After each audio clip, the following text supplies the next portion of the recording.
Hola, buenas noches. Bienvenidos a Mater Fátima, a este programa Dialogando con Santo Tomás de Aquino. Gracias por estar aquí en esta espera y con esta ilusión de seguir conociendo cada vez más nuestra doctrina católica y de manos de un grande doctor de la Iglesia, no solamente santo, sino un grande doctor. El Señor le ha concedido a Santo Tomás una grande luz que él ha querido compartir a través de estos escritos, entre ellos la Suma Teológica, de la cual nosotros estamos haciendo pues un breve repaso. Vamos a abarcar de una forma integral, simple pero integral, lo que la Suma Teológica presenta a cada uno de nuestros corazones y así conoceremos de una forma más profunda la doctrina católica. Pues vamos a pedir luz al Espíritu Santo para que sea Él el que vaya guiando estas preguntas que le vamos haciendo y que Santo Tomás nos va respondiendo pues con toda claridad, nitidez, sencillez y también concreción de una forma muy simple. Y que el Señor pues también ilumine nuestros corazones para que esta luz la pongamos en práctica en nuestras vidas y podamos también, imagínense, después de haber hecho este curso, vamos casi a la mitad de lo que sería este libro y por lo tanto, pues muchos de nosotros, después de haber terminado este libro, de haberlo comprendido, asimilado, meditado, rezado y puesto en práctica, a lo mejor podríamos ser hasta catequistas.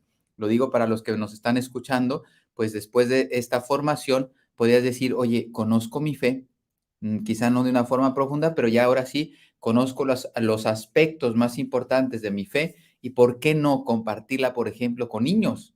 Ahora que hay muchos niños que están deseando conocer a Dios o que necesitan conocer a Dios en sus vidas por todo ese ataque que le están haciendo, por ejemplo, con la ideología de género, pues muchos de nosotros este don o este tesoro que estamos recibiendo podamos presentarlo a los niños.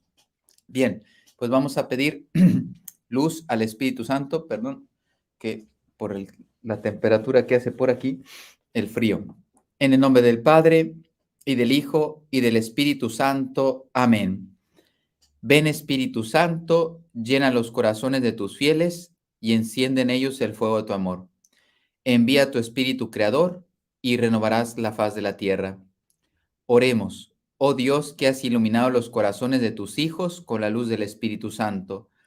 Haznos dóciles a sus inspiraciones para gustar del bien y gozar de su consuelo. Por Cristo nuestro Señor. Amén. Dios te salve María, llena eres de gracia, el Señor es contigo. Bendita tú eres entre todas las mujeres, y bendito es el fruto de tu vientre, Jesús. Santa María, Madre de Dios, ruega por nosotros pecadores, ahora y en la hora de nuestra muerte. Amén. Gloria al Padre, y al Hijo, y al Espíritu Santo, como era en el principio, ahora y siempre, por los siglos de los siglos. Amén. Sagrado Corazón de Jesús, en vos confío. Inmaculado Corazón de María, sed la salvación del alma mía. Santo Tomás de Aquino, ruega por nosotros. En el nombre del Padre, y del Hijo, y del Espíritu Santo. Amén. Bien, pues vamos rápidamente a nuestro tema de hoy. Recuerden que ya llevamos varios días viendo lo que son las virtudes teologales. Ya hemos terminado con la fe. Recuerden que las virtudes teologales son virtudes infusas de parte de Dios en el alma del hombre, especialmente las facultades, sea en la inteligencia o sea en la voluntad, depende de la virtud de la que estemos hablando. La fe al intelecto, la esperanza a la voluntad y parte del intelecto, y la caridad propiamente a la voluntad, a la facultad de la voluntad. Ya hemos visto la fe, ya hemos visto la esperanza y ahora estamos terminando la virtud de la caridad. Hemos visto las dos anteriores lecciones o encuentros que hemos tenido, cómo era, cómo le infunde Dios, cómo se incrementa, etcétera. Ahora vamos a ver, digamos, los vicios contrarios a esa virtud, o sea, qué destruye la caridad en nuestros corazones. Dice el título de los vicios opuestos a la caridad y sus actos. ¿Cuáles son? Odio, tedio o pereza espiritual, envidia, discordia, porfía, cisma, guerra, riña, entre ellos el duelo, que es quizá una práctica que ya no se utiliza. El duelo, se recuerdan dos personas que por un desafío que tenían entre esas dos partes y entraban a un duelo, sea de espada o de pistola. Y bueno, ya no se usa, pero también la riña sí se usa, sí se vive en día como hoy. Sedición y escándalo. Bien, ¿qué cosa es la primera de la que debe estar exento el corazón del hombre para tratar con sus semejantes? Del odio. El odio rompe la caridad y separa a las personas. Entonces Santo Tomás nos dice, el odio es lo primero que rompe. Se dan cuenta, fíjense, para que vean cómo es actual. ¿Qué hacen los sistemas socialistas, comunistas? Sembrar el odio en la población. Ellos se alimentan del odio. Por eso se dan cuenta que es totalmente contrario al plan de Dios, totalmente contrario a la caridad. Estos sistemas son diabólicos. Ahora, fíjense, es que estamos hablando del mensaje de Fátima. Están ustedes en Mater Fátima. ¿Y nosotros de qué hablamos? Del mensaje de Fátima, entre otras cosas, el Evangelio, pero bajo el prisma, recordamos continuamente el mensaje de Fátima. ¿De qué nos advirtió la Virgen en Fátima? De Rusia, porque precisamente la lógica que utiliza Rusia, los errores de Rusia, como decía ella, es esa confrontación entre las sociedades, entre ricos, pobres, entre mujeres. Ahora el feminismo, ¿qué hace? Lo mismo, confrontar el hombre con la mujer. ¿Te das cuenta? Ahora uno entiende que el mensaje de Fátima es mucho más profundo de lo que uno imaginaba. Los errores de Rusia, por eso no hablo de sistemas. La Virgen habló de errores que son peores. Los sistemas cambian, pasan, se modifican, pero los errores no. Entonces, digamos, la vida de estos errores es confrontando las partes, las personas, digamos, los núcleos de personas. Bueno, miren ahora las protestas que está habiendo ahora, indígenas contra supuestamente ricos, etcétera. O sea, siempre esa lucha que se alimenta del odio y es contrario a la caridad, por lo tanto no viene de Dios. Todo lo que están haciendo ahora, todos estos países de Latinoamérica, no viene de Dios. Prácticamente ahora quedan dos países que no han sido ya invadidos por este fenómeno de los errores de Rusia. Entonces, ellos necesitan el odio. He pasado por varios países y es la misma lógica, porque es diabólico. No solamente es, digamos, una estrategia política o una estrategia, digamos, cultural que nos interesa promover. No, no, no. Es diabólico. La confrontación de unos con otros. Porque en cambio, ¿qué hace Dios? La caridad, la unidad, la comunión. Ese es el distintivo. ¿Cómo saber que vivimos en Dios? Cuando hay paz, cuando hay unidad, cuando hay comunión. En cambio, los enemigos de Cristo buscan la confrontación. Bueno, ¿qué es, qué es odio? Es el vicio más funesto.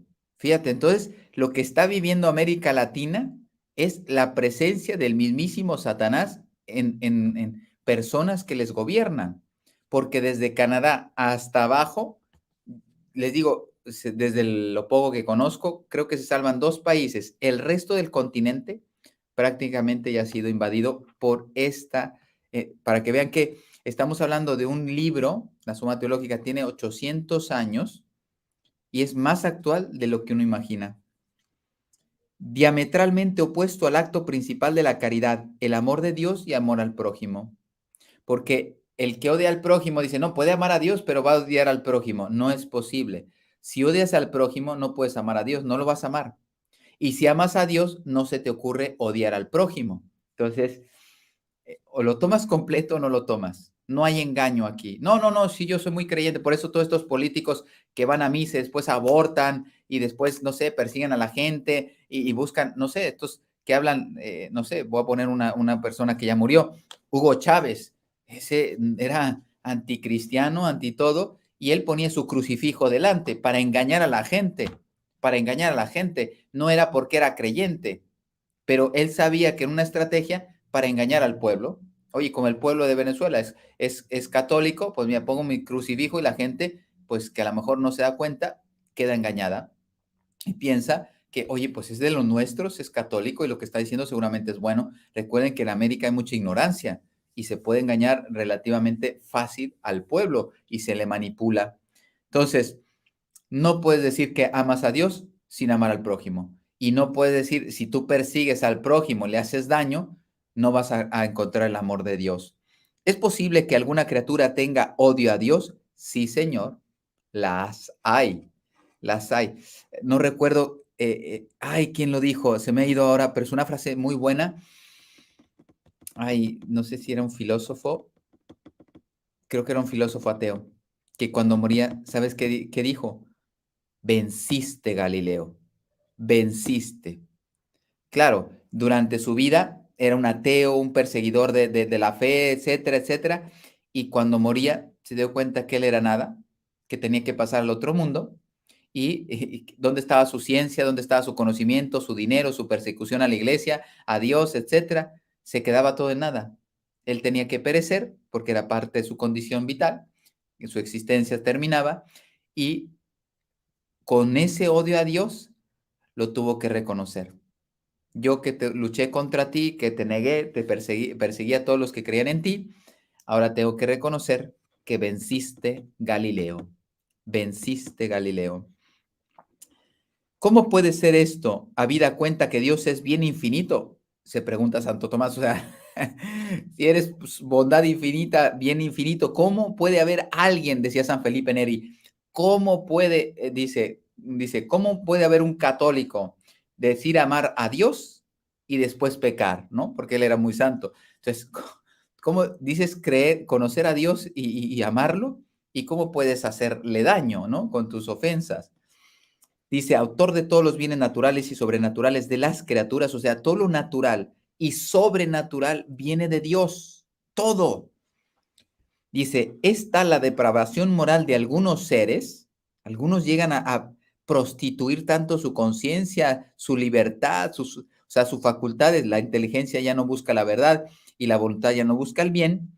Dice, que no consideran a Dios como bien infinito, ya no ven, están cegados por sus pasiones y sus pecados, sus vicios y fuente de toda perfección, sino como legislador que prohíbe cometer pecados y juez que castiga los cometidos, de los cuales no quieren arrepentirse. Lo odian porque lo ven como un obstáculo. Ellos quieren dejar seguir sus pasiones y resulta que Dios es incómodo porque no le hacen caso, pero es incómodo saber que Él te marca un camino contrario a tus vicios, a tus pasiones. Entonces hay un odio hacia Él. No sé, miren, los que se inmolan, ¿no? Los que se inmolan, nosotros tenemos un Dios de amor y ellos nos matan por seguir un Dios de amor, porque ellos consideran que nosotros merecemos un castigo porque no somos de los de ellos. Luego, el odio a Dios es una especie de obstinación diabólica en el mal. Claro que sí, claro que sí.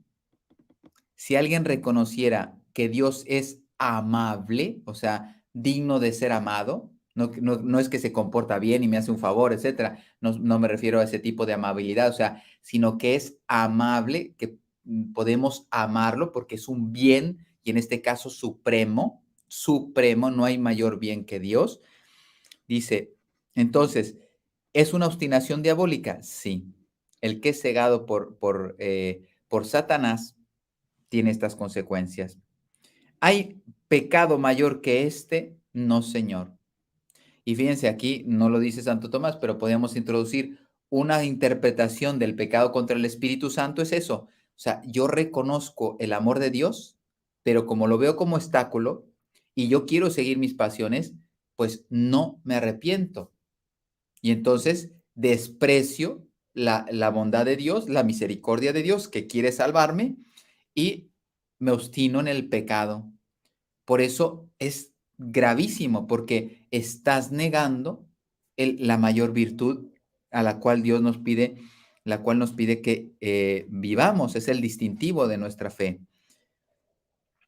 No podremos jamás desearle, perdón, pero si hay hombres que obran mal, ¿por qué no odiarlos? Perdón, me salté dos preguntas.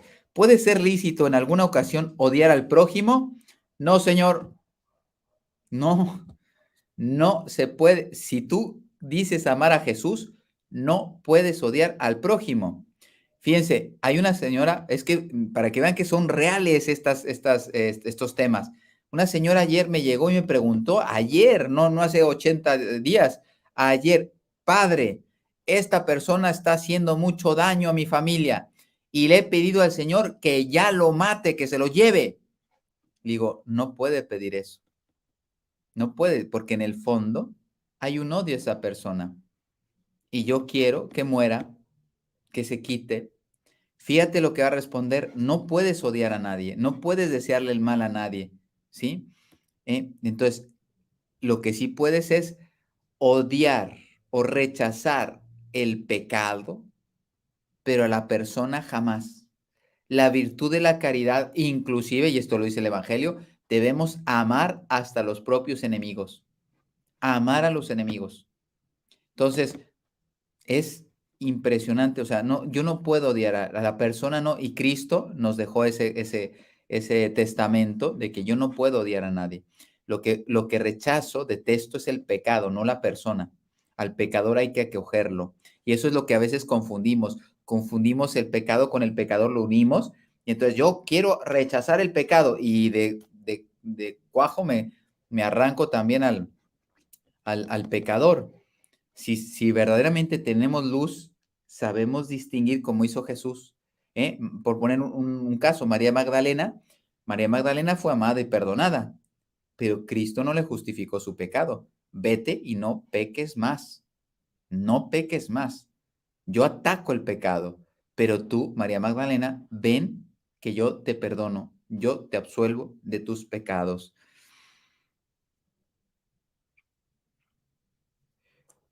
Pero si hay hombres que obran mal, ¿por qué no odiarlos? Esta es una pregunta interesante porque la gente sufre.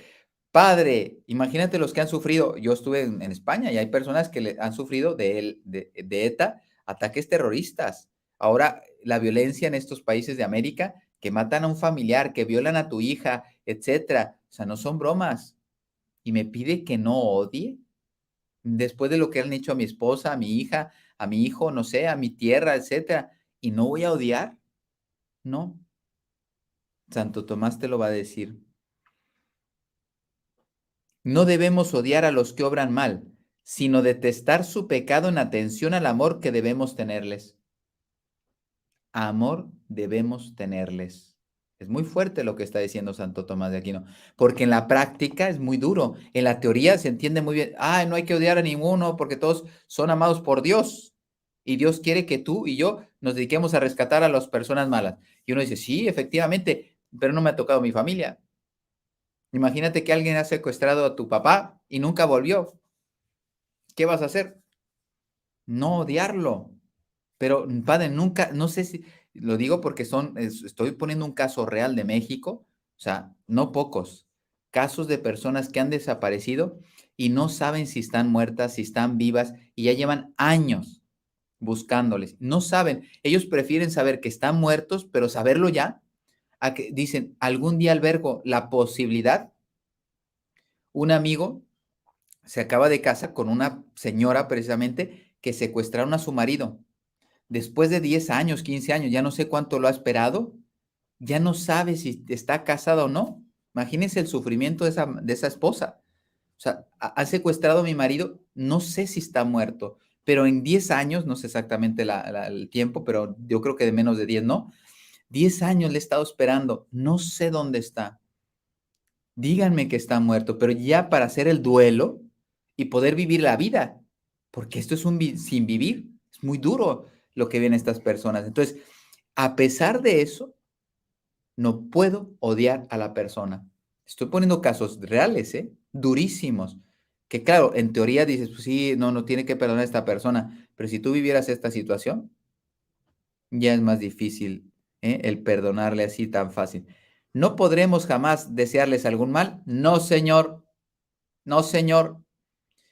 Si bien en virtud del amor que debemos al prójimo, a la sociedad y sobre todo a Dios, podemos desearles algunos males y castigos como medios, no como fin, como medios, la prisión, etcétera. Inclusive, ahí entra la pena de muerte, ¿sí? Entonces, padre, ¿lo quieres matar? No, es que Santo Tomás no, aquí no lo trata, pero él justifica la pena de muerte. ¿Por qué? Porque para evitar que siga haciendo mal, para evitar que o sea, ese daño a la sociedad, para reparar el daño que ha hecho a la sociedad, etcétera. O sea, hay una serie de condiciones antes de ejecutar una pena capital, dice Santo Tomás de Aquino, ¿sí? Que ahora no lo está tocando y no recuerdo todas las condiciones, pero solamente y para poderlo hacer se necesitan una serie de condiciones muy claras y muy graves.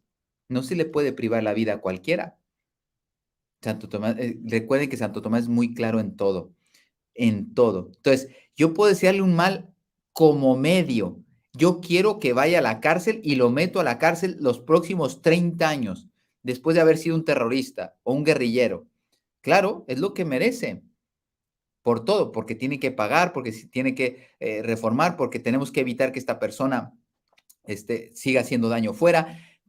También que sirva digamos, de ejemplo para todos los que están siguiendo estos pasos, etcétera. Hay una serie digamos, de situaciones civiles de la sociedad por las cuales medita que como medio yo pueda aplicar un mal a la persona, pero yo no deseo su mal, deseo que se recupere o deseo proteger la sociedad. ¿Por qué son las cárceles? Es una forma de proteger la sociedad. Yo los meto en una cárcel no porque me guste ahí hacerles daño, sino porque estoy protegiendo la sociedad de el mal que ellos, fíjense, no la sociedad, ellos provocan a la sociedad. Entonces los tengo que recluir. Ese es uno de los sentidos de tener una cárcel. Bueno, es muy interesante. Yo no sé, yo disfruto mucho esto. Espero que ustedes también. ¿Eh? De traerlos al buen camino, fíjate, como medios para traerlos al buen camino. Yo no estoy haciendo mal a él. Yo le quiero que se reforme. ¿Cómo se llaman las cárceles? Centros Cerezo, ¿no? Centros de reformación social. Al menos así en el país donde yo vivo, se llaman centros de reformación social. Esa es la idea. Yo lo meto 15 años para que pague la pena, etcétera, etcétera. Pero en esos 15 años o 30 debería lograr, que no se logra siempre, o prácticamente en pocos casos, debería reinsertar a esa persona. Oye, ya te diste cuenta que no es el camino, vuelves a la sociedad después de haber pagado esa pena, digamos, de una forma, iba a decir simbólica, porque pues si yo he asesinado a alguien, por ejemplo, eso tiene un valor muy grande delante de Dios. Y 5 años, 7 años por matar a una persona, no compensas el mal. Pero bueno, se supone que después de unos años de estar ahí, esa persona debería volver a la sociedad, pero transformada. Ustedes saben que no siempre es así. Entonces, para traerlos del buen camino, poner a salvo los derechos de la sociedad y la honra de Dios. Lo que les digo, es pedagogía, es prevención, es evitar que haya más mal, etcétera, etcétera. Y también, oye, tiene que pagar. Todo tiene consecuencias en la vida, por eso uno tiene que ser muy discernir y toda decisión tiene que estar debería estar sopesada, pero ustedes saben que pues mucha gente por pasiones, por lo que sea, se deja llevar y comete grandes delitos. Bueno, pues ese mal que se le aplica, por ejemplo, en una prisión, tiene un deseo no de hacerle daño, sino que se reforme. Bien, ¿hay algún vicio? Perdón, ¿podemos desear a alguno la condenación eterna? Fíjate lo que dice Santo Tomás. Por enormes que sean sus crímenes y pecados, jamás es lícito que tú quieras que vaya al infierno. Púdrete en el infierno. No nos dice la gente así, púdrete en el infierno. Eso no viene de Dios. Eso no puede ser católico. Ojalá, mira el mal que has hecho. Ojalá te pudras eternamente en el infierno. A nadie. Ni a Hitler, padre, ni a Stalin, no sé, Saddam Hussein, o todas estas personas que han hecho tanto daño en la historia, que son, digamos, personajes conocidos por el mal que han hecho en la historia, ni siquiera a ellos. Algunos de ellos ya están en el infierno, lo dicen los exorcistas, porque a veces quienes poseen las personas, los cuerpos de las personas, no son demonios, son condenados. No siempre, pero algunos sí. y en muchos exorcismos se han repetido nombres de estos grandes tiranos de la historia que han poseído almas, y han dicho que eran, no sé, Hitler, Stalin. No lo podemos confirmar como palabra de Dios, pero los exorcistas tienen esa experiencia y no pocos. Yo lo he escuchado en varios exorcistas.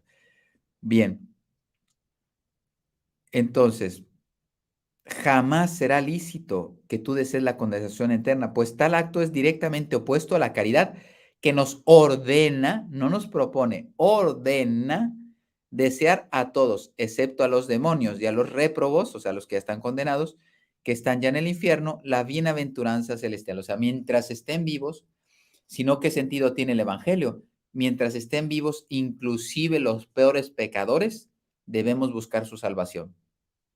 Hasta los peores pecadores. Esa es la lucha. Fíjate, Dios no me está pidiendo que yo dé la vida por mi mamá. Si mi mamá la quiero, la amo mucho. Él me está pidiendo que dé la vida por los que me persiguen. Porque amar a mamá, no hay que ser católico para amarla.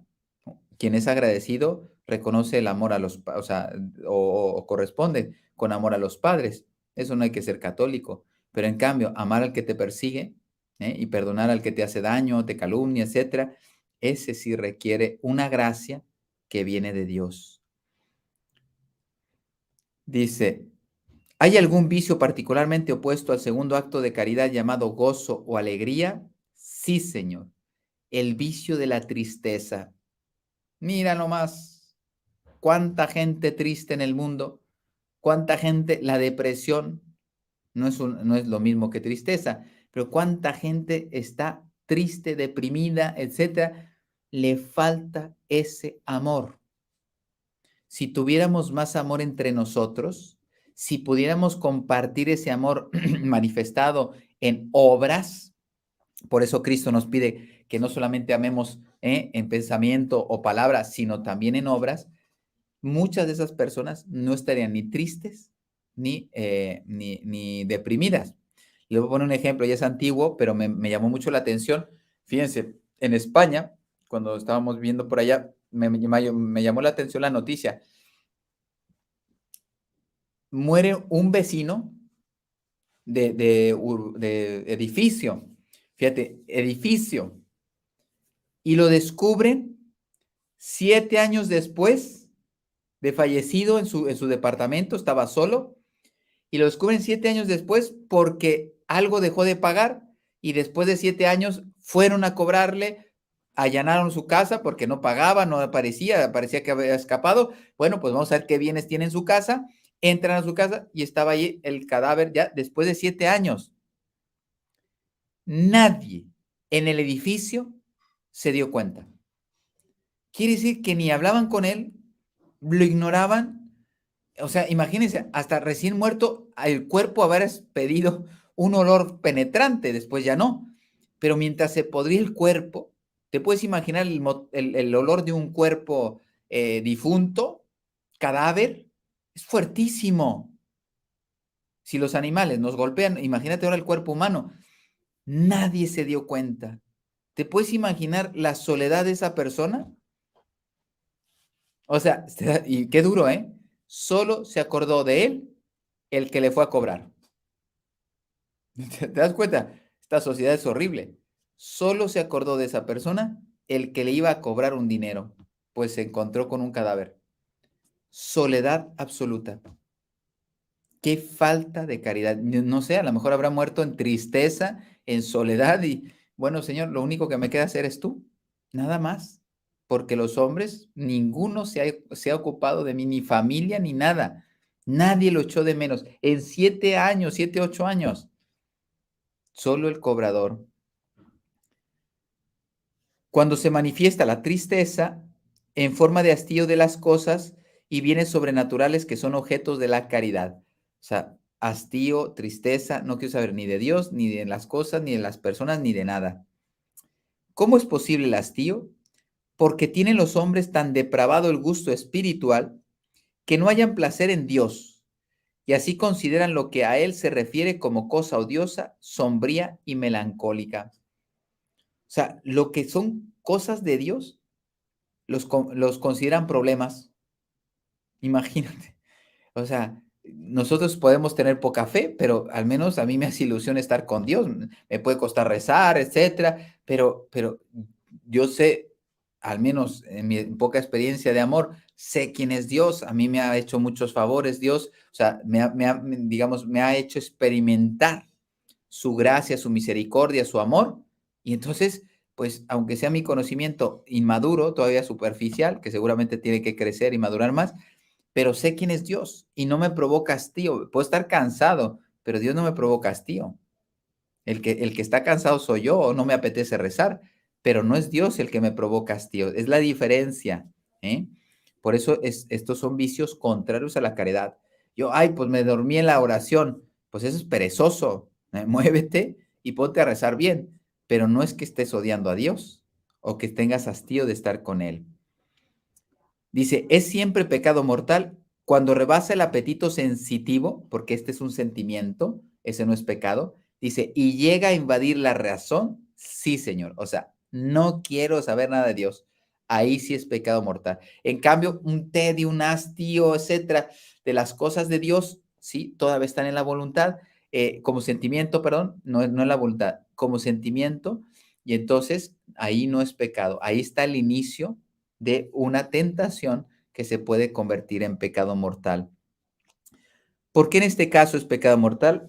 Porque es directamente contrario a la caridad. Todo lo que sea contrario a la caridad es pecado grave, porque es el mandamiento más importante, que al imponernos la obligación de amar a Dios sobre todas las cosas, nos manda a buscar en Él la alegría, el reposo y la tranquilidad. Amarás a Dios sobre todas las cosas y tú estás diciendo, no quiero saber nada de Dios.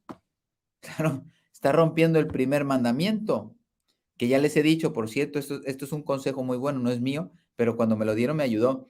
Cuando vayamos a confesar, lo primero que deberíamos de decir, aparte de saludar al Padre, etcétera, el primer pecado que deberíamos decir es, no amo a Dios sobre todas las cosas. Porque cualquier pecado que hagamos va contra el primer mandamiento.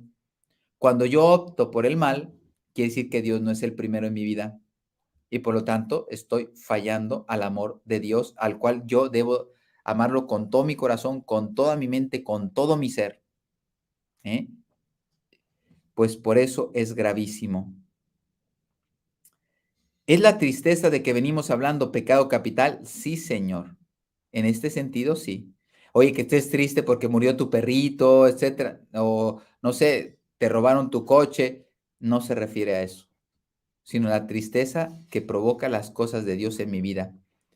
Eso sí es gravísimo. Oye, que estés triste porque, no sé, tu hijo tuvo un accidente y está en cama, pues eso es normal, pero en cambio estamos hablando de otra tristeza, porque es origen de otros muchos que los hombres cometen, otros pecados, a veces para evitarla y en ocasiones impulsados por ella misma, ¿sí? La tristeza. Entonces, imagínate, para evitar la tristeza, alcohol, droga. Oye, estás muy triste. Mira, te voy a dar esta sustancia que te va a quitar el problema. Entonces, para evitar la tristeza, según tú, empiezas a cometer, o sea, es cuna o digamos puerta de otros pecados más graves. O impulsados por la tristeza, un suicidio. Estoy triste con la vida, etcétera, y ya no quiero vivir. Y te quitas la vida, te privas de la vida. Te das cuenta que sea para evitarla, supuestamente, vas por pecados mortales mayores o otros, perdón, y por a través de ella o por ella puedes realizar pecados mortales. Te estoy poniendo un ejemplo, ¿no? ¿Qué nombre tiene? Tedio o hastío espiritual, así se le llama en la vida espiritual. ¿Podéis enumerar los pecados derivados de la pereza? Sí, Señor. El perezoso se desespera, es pusilánime, se hace pequeño, indolencia para observar los mandamientos, tiene rencor, malicia y divaga por los campos de lo ilícito, lo que no debes. Ay, padre, estaba curioseando internet y ¿qué cree? Caí en pornografía. Sí, te pueden llegar muchas sugestiones, pero si tú estás concentrado en lo que tienes que hacer, y amas a Dios y estás transformando tu corazón en ese amor a Dios, es difícil que caiga. Los santos, fíjate cómo se defendieron muy bien de las tentaciones. Lo que pasa es que nosotros nos falta mucho crecimiento espiritual. Pero, ay, padre, es que yo no quería, pero estaba en la noche ahí buscando cosas. ¿Y qué estabas buscando? No sé, pero estaba jugando y seguramente puse una palabra clave que ya sabes que es peligrosa y no sé a dónde te llevó. Bueno, ¿es la pereza el único vicio opuesto a la alegría de la caridad? No, señor. Hay otro que se llama envidia, que es pecado capital, por lo tanto, mortal. ¿En qué se diferencia la envidia de la pereza o tedio espiritual? En que el tedio se opone al gozarse del bien divino, el tedio, ¿eh? Y la envidia del bien del prójimo. ¿Sí? ¿Te das cuenta? ¿De qué tienes hastío? Por un lado, de Dios, y ese es el tedio o la pereza espiritual, y el otro, la envidia, es te sientes mal del bien que tiene tu hermano, el prójimo. Luego, ¿qué entendéis por envidia? Ahora te lo va a definir mejor. Es un pesar del bien ajeno. O sea, ¿te sientes mal porque otros tengan un bien? Oye, si esta persona ha trabajado y tiene su casa, etcétera, ¿por qué le vas a tener envidia? Ay, qué bonita familia tiene. Claro, pero tú sabes que fue madura, se casó cuando debía, no fue egoísta, tuvo hijos. Ay, es que yo quisiera una familia numerosa, ¿eh? Y yo nunca me casé, estuve viviendo con la pareja, no quise tener hijos y ahora que tengo 50 años o 40 años, quisiera tener hijos. No, hija, ya se te pasó. Ah, pero es que Dios no me bendice. Claro, porque cuando tenías la edad para ser fecunda, pensaste en tu dinero, en tu carrera, en tus vicios, no sé cuánto, tal, y no, yo renuncio a los hijos. Te haces mayor, estás sola, el dinero no te da felicidad, el trabajo a lo mejor te expulsaron, tu prestigio se acabó, porque ya no eres la famosa del grupo o el famoso, ¿eh? Tanto para el hombre, para la mujer se aplica lo que estoy diciendo, ¿no? ¿Y qué viene? La frustración. De esto conozco varios, ¿eh? Y no pocos. Entonces, llega la edad en que ya no hay marcha atrás. Ay, yo quería tener familia, quería casarme, quería no sé qué, pero estuve buscando mi éxito profesional, mi dinero, no sé qué. Ok, tienes 3 casas. ¿Para quién? Si no te casaste, no tienes hijos. ¿Para qué quieres disfrutar? Tienes casa en la playa, en la montaña y en la ciudad. Tienes 4 coches, etcétera. ¿Y tu dinero para qué? Te faltó lo más importante, el amor. Pero el amor no solamente de Dios, el amor entre personas. Y hay gente que se está equivocando. Miren ahora, por poner un ejemplo, no quieren tener hijos. No quieren tener hijos. Y después ven una familia numerosa con, no sé, 8 hijos, 10 hijos, etcétera, que no las hay muchas, pero, ay, qué bonita familia, etcétera. Y yo no tengo esto, ¿por qué? Dios, me dejaste así.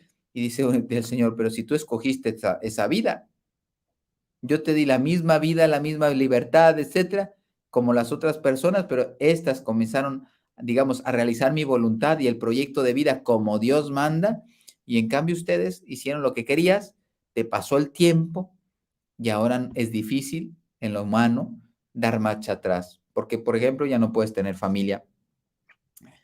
Bueno, la envidia. Luego, ¿qué entendéis por envidia? Un pesar del bien ajeno, no porque nos perjudique, sino porque otro lo posee. Fíjate, esa es la envidia. Que otro le vaya bien, que otro tenga algo que tú quieres y eso te quita la paz.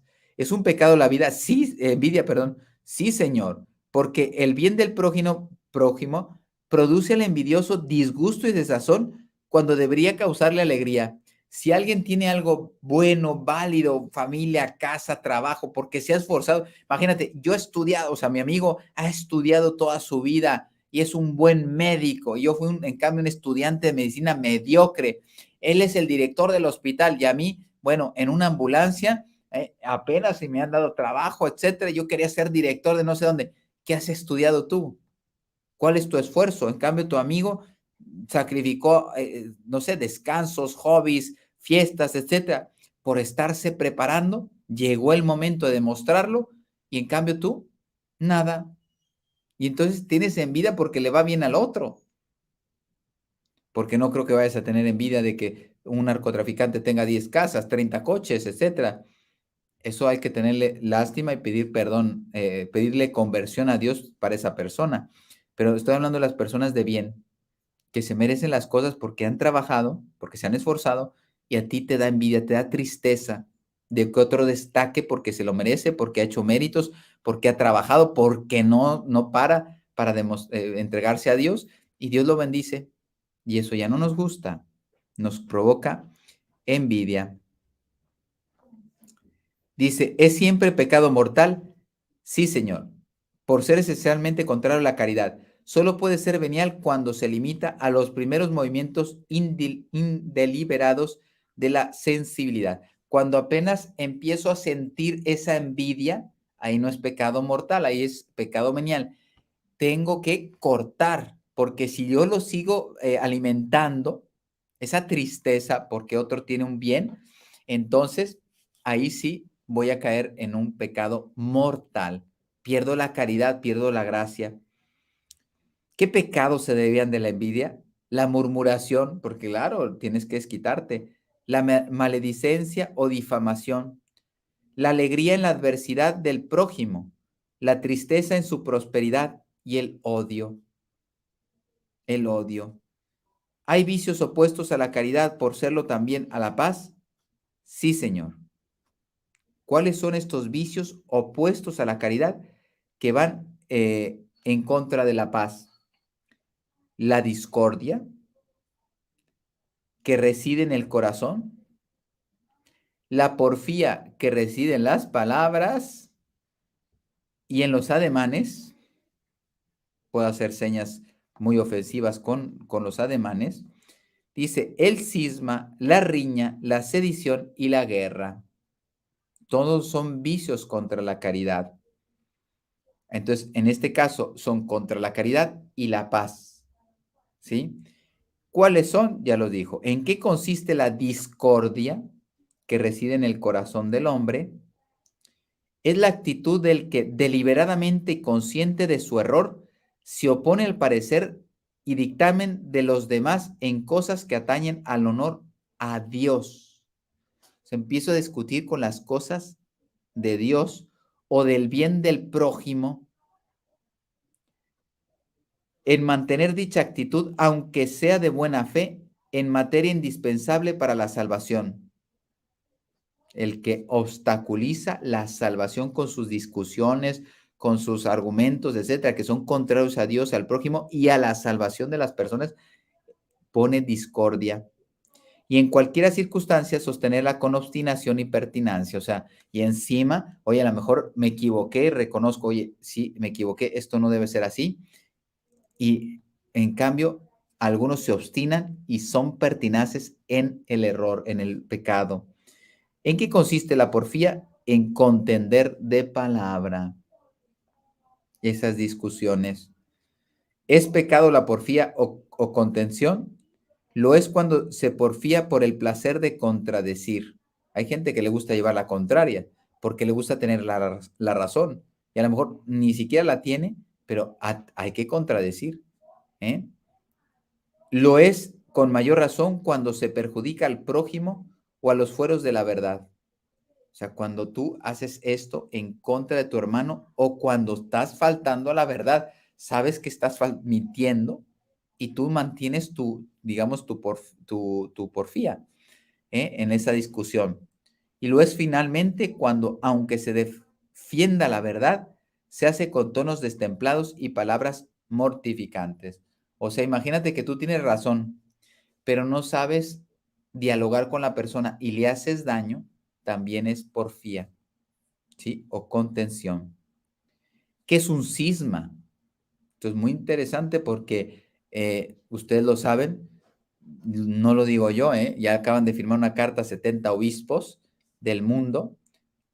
El sínodo de Alemania es cismático, es cismático.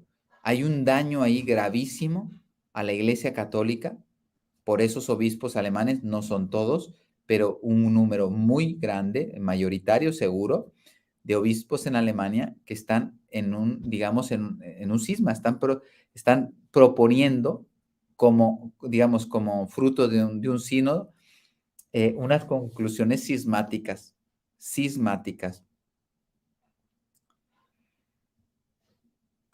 ¿Qué es un cisma? Entonces, la ruptura con que alguno libre y espontáneamente, los alemanes nadie les está obligando, los obispos alemanes, se aparta de la unidad eclesiástica, en este caso, del evangelio, de la doctrina, del magisterio, de la tradición. Ellos están proponiendo cosas que Cristo condena en el evangelio. Imagínate si no son cismáticos. El Señor propone cosas muy concretas y ellos están introduciendo doctrinas que son totalmente contrarias a lo que el Evangelio dice. Ya no digamos a la interpretación que la iglesia hace del Evangelio. Entonces, y así van contra la unidad, que es lo que quieren hacer otra iglesia, pues Dios quiera que se separen, si tienen que separarse, que se separen y que funden otra iglesia, que nos dejen empezar aunque sea de cero, pero que no confundan a la iglesia católica, porque fíjense, no sé si ustedes lo han captado, ¿qué buscan estos obispos? Les voy a decir algo que hasta que no fui ahí no lo entendí. Yo estuve en Alemania haciendo misión y ya estando ahí entendí. Ellos lo que proponen ahora lo vienen haciendo desde hace décadas. Entonces no es para ellos. Ellos ya están faltando, esos son cismáticos desde hace décadas, sino que ahora lo que quieren hacer, que ese es el daño grande y grave, quieren introducirlo en la Iglesia Católica. Su cisma, sus herejías, quieren que sean parte de la doctrina católica. Pues esperemos que Dios no lo permita. Y eso depende mucho de lo... Dios nos da la luz, pero después tenemos que defenderlo. Por eso, pues miren, yo ya voy dejando mi parte, tenemos que meditar, cuidado con ese sínodo. Es peligrosísimo para la fe católica, ¿sí? Entonces, aunque sea grave, pero hay que decirlo. Hay que decirlo con caridad, no estoy diciendo nombres de los obispos, pero no son pocos, pero lo que sí tenemos que decir es la verdad. Rezamos por ellos, pero no podemos esconder la verdad, ¿sí? Esto es muy importante.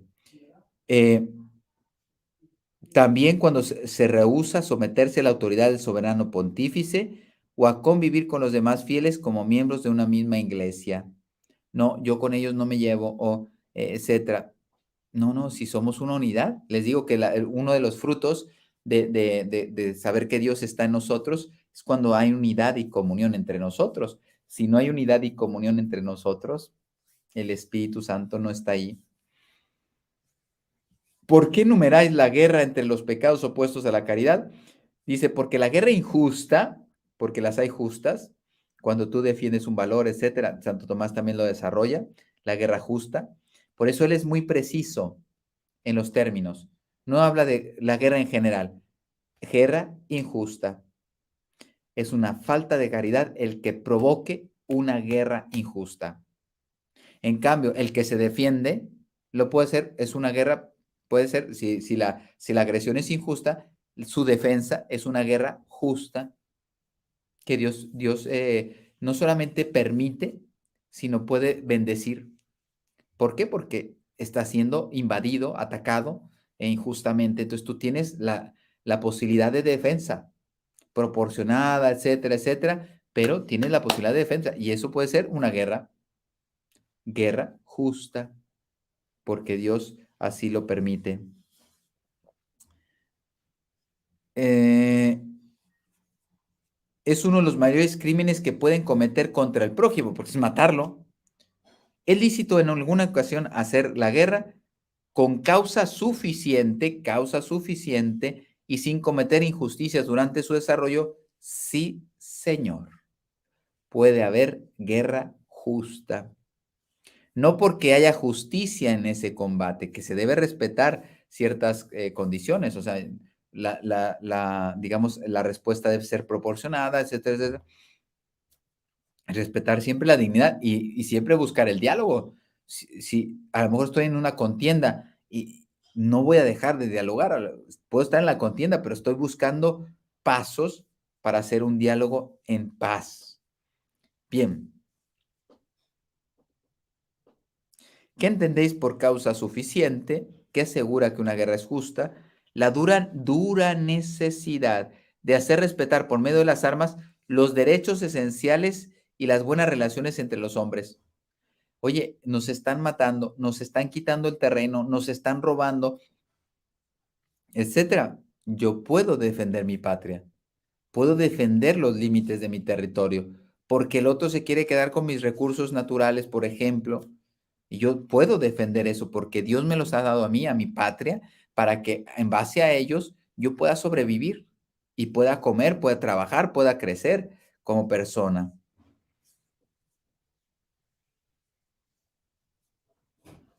Mm, mm, mm, mm. Quebrantados por una nación que se niega a desagraviar y satisfacer. O sea, una nación ataca, ni desagravia, ni satisface su injusticia. Imagínate, alguien entró y me robó terreno de mi país. Oye, primero, tienes que pedir perdón, tienes que devolvérmelo y tienes que reparar. Y a lo mejor el otro dice, no, señor, a mí me interesa este terreno. Miren lo que quiere hacer China con Taiwán. Si lo hace, es injusto. China es un país independiente, perdón, Taiwán es un país independiente que China lo quiere considerar o lo considera su país. Y en cualquier momento se lo anexa. Pero déjalos en paz. Es una isla. Mira la cantidad de terreno que tiene China. ¿Qué le importa? Pero no, esa ambición. Ahora el siguiente país es anexarlo, ¿no? O el siguiente paso es anexarlo. Entonces, ellos se podrían defender o pedir ayuda, porque en este caso, pues es un gigante contra una hormiguita, pues pedir ayuda a la comunidad internacional. ¿Por qué? Porque he recibido una injusticia y encima no me restituye, no me desagravia y no me deja en paz. Pues necesito ayuda. Se dan cuenta que son cosas que estamos viviendo. Tener estos criterios en la mente ayuda a tomar sabias decisiones y comprender lo que está pasando en el mundo. ¿Eh? Bueno, ya se me ha ido el tiempo. Eh, Sin estas condiciones, ¿es alguna vez lícita la guerra? No. Fíjense, se dan cuenta que una guerra es lícita cuando viene una defensa, cuando no se ha desagraviado, etcétera, cuando no se satisface porque otro país, otra nación ha quebrantado, ¿sí? Entonces, yo no tengo esa guerra preventiva, que fue un concepto que se inventaron los Estados Unidos, para invadir Kuwait, o sea, cuando defendieron Kuwait, etcétera, y ellos hablaban de una guerra preventiva. Pues no existe la guerra preventiva. Lo que existe es una agresión de una nación por lo que sea, por celo, por lo que sea, y yo lo que hago es una defensa de esa nación. Inclusive la puedo prever, me preparo porque ya veo al ogro venir, ¿sí? Pero yo no provoco una guerra, yo defiendo mi territorio. Y a lo mejor no ha empezado la guerra, pero se va aproximando y cuando llega aquí se encuentra con digamos, con una defensa. Eso es lícito en una nación. ¿Ejecutan actos de virtud los que pelean en guerra justa y personalmente no cometen injusticia? Sí, señor. Fíjate, virtud. Los que defienden su patria de una agresión injusta es virtuoso. La guerra cristera, ahora se dan cuenta por qué están canonizando a los mártires cristeros. Porque ante una injusta agresión no les quedó otra posibilidad de tomar las armas para defender la fe, no para matar personas, sino que no tenían otra opción para defender su fe, que era un valor mayor, y por lo tanto muchos dieron la vida por defender su fe. Fue justo y virtuoso, están en el cielo. No sé si todos, pero muchos de ellos, y ya empezamos a hacer canonizaciones de todos esos mártires que entregaron la vida por Cristo. San José Luis Sánchez del Río es un santo conocido. Este adolescente estaba peleando por la fe de su país y mira, fue martirizado. Virtuoso. en una guerra justa. Pelean y no cometió injusticias San José Luis Sánchez del Río. ¿En qué consiste el pecado opuesto a la paz llamado riña? En una especie de guerra entre particulares. La guerra es entre naciones, entonces la riña es entre particulares más pequeña, entablada sin mandato de la autoridad pública. Nadie me dijo que me defendiera ni nadie me permitió defenderme. O sea, yo empiezo a luchar contra otra persona porque quiero su dinero, porque no sé qué, o me cae mal.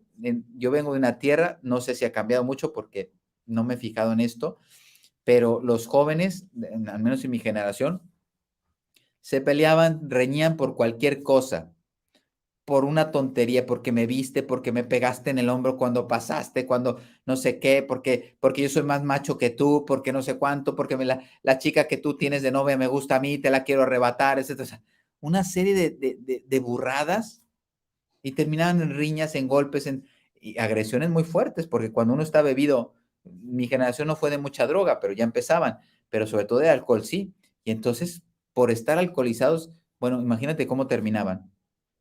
Terribles. Háyase comprendido en este vicio el combate especial llamado duelo. Sí, señor, pero bueno, me lo voy a saltar porque no existe ya, no se usa mucho. O prácticamente no se usa. ¿En qué consiste la sedición como vicio opuesto a la caridad? En pocas palabras, es dentro de un estado, por ejemplo, los que lo traicionan y quieren hacerse con el poder. Y eso es gravísimo. Dice, "E- ¿en qué consiste la sedición? Como vicio opuesto a la caridad, en la formación de partidos o bandos en el seno de una nación o estado, con el objeto de conspirar o de promover algaradas, perdón, y tumultos, bien unos contra otros o contra la autoridad y el poder legítimo. ¿Qué están haciendo estas? No sé si ya lo han llegado a calificar, pero por ejemplo en Ecuador no empezaron un paro que ahora están derivando en violencia y parece ser que está bien organizado, bien orquestado, bien dirigido. O sea, no es que los indios o indígenas no es que estén enfadados y ahora están haciendo violentos, sino que los están organizando y los están asusando para hacer, entonces están haciendo un daño. Quieren ir contra el poder legítimo. Una cosa es reivindicar, otra cosa es pedir justicia, etcétera, pero estos ya no van por eso. Supuestamente eso es lo que pedían al inicio, como lo han hecho en Chile, como lo han hecho en Colombia, como lo han hecho en Panamá, como lo han hecho en muchos países, en Ecuador también ya lo habían hecho hace tiempo, etcétera. Entonces, en muchos países han hecho exactamente lo mismo. Supuestamente están reclamando algo válido y terminan tratando de tumbar el poder legítimo. Pues eso es gravísimo. Este, ¿Tiene especial gravedad el pecado de sedición? Claro que sí, porque entonces es una tiranía. Lo que pretenden es imponer una tiranía, porque así como no puede haber más bien presado en un pueblo que el orden público, si no hay orden, imagínate el caos que se introduce, base y condición indispensable para su prosperidad. Si no hay orden público, no hay prosperidad, no hay crecimiento, no hay armonía, porque imagínate lo que la gente va a ver es sobrevivir, porque no va a ser que me maten, porque aquí hay un conflicto, una balacera, una lucha, una protesta que termina, no sé, enfrentando a las fuerzas del orden, etcétera. O sea, te das cuenta que es actual lo que está hablando Santo Tomás de Aquino, lo estamos padeciendo en estos momentos. Yo puse algunos ejemplos, pero les aseguro que hay muchos más países que están padeciendo esto. Dice, el orden público es una base y condición indispensable para su prosperidad. Así tampoco se puede cometer contra el mayor crimen que el de la guerra intestina, o sea, una guerra interna que puede provocar una guerra civil. Y así, en cierto modo, es superior al crimen de sedición al de la guerra injusta, porque es como si yo mismo me empezara a hacer daño. O sea, es una imagen, ¿no? ¿Cómo se te ocurre a ti hacerte daño? Oye, no estoy contento con lo que me está pasando aquí, pues le apoyo, le ayudo, lo fomento, pero no se me ocurre cortármelo. En una sociedad no se me ocurre hacerme daño o no debería ocurrirme, pero está programado y lo tenemos que decir con fuerza. por la masonería y por ese comunismo, errores de Rusia, como decía la Virgen, está promovido desde Rusia, no solamente desde ahí. Cuba, Venezuela participan. Es esa masonería que quiere hacer caer, que ya lo está logrando, Dios nos rescate de ello, quiere hacer caer toda América Latina, la quiere hacer comunista, pero no con un nombre comunista. Cada país utiliza un nombre diverso, pero los errores de Rusia son los mismos en todos los países. Ya pregunte si vamos a defender esto nosotros. Bueno, ¿hay algún pecado especial opuesto a la caridad por ser contrario al acto exterior llamado beneficencia? Sí, el escándalo. ¿En qué consiste el escándalo? En decir o hacer algo capaz de ocasionar la ruina espiritual del prójimo. Decir o hacer. ¿eh? O en tomar de los dichos y hechos de otros ocasión para pecar. Ah, pues si este peca, mira, si este es mi profesor, si este es mi papá, mira cómo se comporta, con las mujeres, con el vino, con la droga, con los negocios, ¿por qué yo no? Mira mi papá cómo se comporta, mira mi profesor, mira mi, no sé, mi esposo, mi esposa, miente, pues yo ¿por qué no voy a mentir? En el primer caso se da escándalo y en el otro se recibe. ¿Se escandalizan solamente los imperfectos? Santo Tomás dice sí.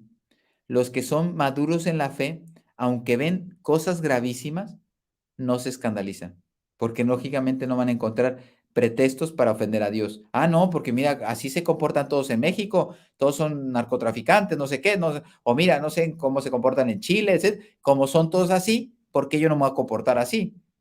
No, señor, esos son los imperfectos. Los perfectos reconocen la falta, pero no la siguen. Y no buscan pretextos para, todo el mundo miente, padre, pues ahora hay que mentir también en este país. Todo el mundo roba aquí. Pues no significa que esto esté justificado. ¿Pueden los justos dar escándalo? No, no pueden dar. ¿Cómo la van a dar si viven en Dios? Los justos tienen la obligación, esto es muy interesante, de abstenerse de algunas cosas para no escandalizar a los pusilánimes, a los de espíritu pequeño, frágil. Dice, en las cosas que no son necesarias para la salvación, sí. Imagínate un servidor, no sé, primera clase, voy a viajar. Padre, ¿usted puede viajar en primera clase? Pues si me invitan y me lo pagan, ¿por qué no? Pero no es conveniente. No es conveniente que tú veas un sacerdote que va ahí en primera clase, en un avión, con todo, o sea, escandaliza. Entonces dice él, ¿debo evitar eso? Sí. Oye, pero es bueno, te lo regalan, no pasa nada, no está robando, ha sido un bienhechor el que te lo ha ofrecido, ¿por qué no? Porque puedo dar escándalo a la persona. ¿Por qué? Porque yo soy sacerdote y no debería estar con esos lujos. Otros lo quieren, pues allá ellos, pero yo no debería dar ese mal testimonio, ¿sí? Entonces, es un ejemplo que me ha venido ahora. ¿Hay obligación de abandonar algún bien para evitar el escándalo de los malos? No, señor. Todo bien que yo deba hacer, porque los malos se escandalizan, no. Yo estoy obligado a optar por el bien, ¿eh? Y ya termino rápidamente, porque ya es una hora, ya me pasé, perdón, ya me pasé, de los preceptos relativos a la caridad. Y con eso terminamos la caridad. ¿Y existe en la ley de Dios algún precepto relativo a la caridad? Sí, Señor. ¿Cuál es?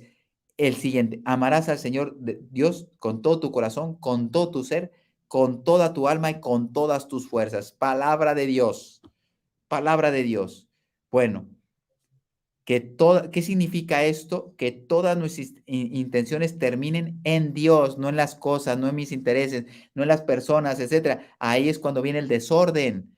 Todo debe mirar a Dios, ¿sí? Y a Él deben de estar sometidos y por Él regulados, sean pensamientos, afectos, obras, acciones, palabras, todo. Mi voluntad orientada a Dios, ¿eh? Voy a ir un poquito rápido, ya voy terminando. Tiene gran importancia este precepto. Dice, es el centro, la caridad, amar a Dios, es el centro y resumen de toda actividad del hombre. Dios, el único, el centro, lo primero. Y en base, o sea, en razón de Dios, el prójimo, las cosas, etcétera. Pero Dios es el único, no otra cosa. ¿Es uno o múltiple? Pues es uno, digamos, en dos interpretaciones. Amar a Dios sobre todas las cosas y en ese amor amo al prójimo. No son dos preceptos, es uno, pero tiene como, digamos, dos dimensiones, si quieres verlo así. La vertical, que es amar a Dios primero, y la horizontal, amar al prójimo. ¿Son estos preceptos evidentes y connaturales? Sí. Ya está. Con eso termino para no extenderme. Hemos terminado la caridad. Fe, esperanza y caridad. Y ahora mañana, perdón, el próximo semana, vamos a hablar del don de la sabiduría, que fecunda, perfecciona la virtud de la caridad. Eso es impresionante. Si ya la caridad hemos visto que es impresionante, imagínate ahora el don del Espíritu Santo de la sabiduría, que fecunda, potencia, perfecciona el don de la caridad. Bien, pues les doy mi bendición para no entretenerles más. Descansen y nos vemos el próximo sábado con Dialogando Santo Tomás de Aquino. Y el lunes, recuerden que tenemos el programa de Corazón a Corazón, preguntas y respuestas que ustedes nos van haciendo. Y bueno, tenemos todo lo que Mater Fátima ofrece.